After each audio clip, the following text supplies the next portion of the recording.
श्री असदुद्दीन ओवैसी जी।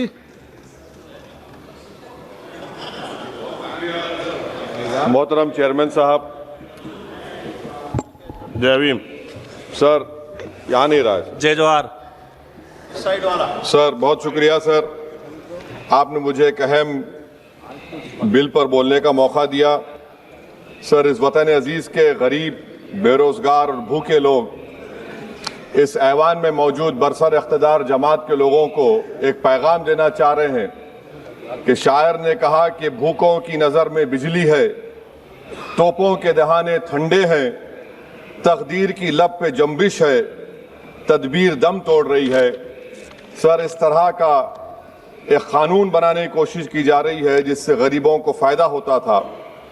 आज वो कानून जो डिमांड ड्रिवन गारंटी था, इसको हुकूमत बदल कर एक मरकज़ी माविन स्कीम के तौर पर नाफिज करना चाहती है। सर जब तक किसी पंचायत को नोटिफाई नहीं किया जाएगा, उस पंचायत में काम नहीं होगा। हुकूमत की ये पॉलिसी हमेशा ये रही है कि हर इख्तियार को हासिल करना चाहते हैं और एक डिक्टेटर की तरह वो हुकूमत को चलाना चाहते हैं।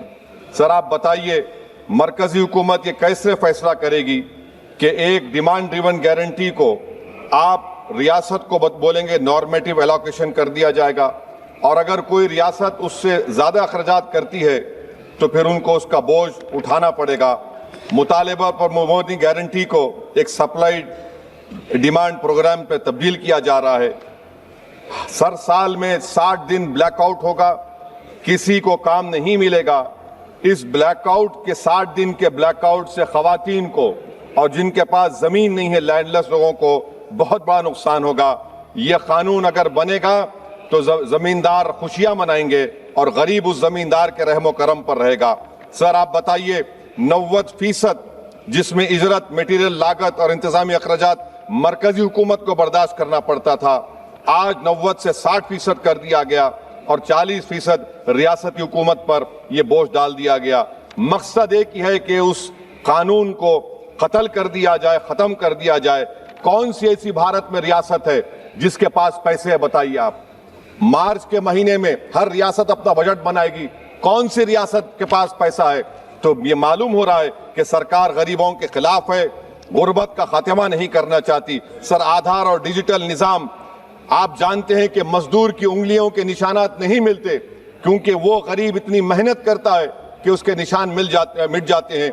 तो बायोमेट्रिक ऑथेंटिकेशन की बात होती है।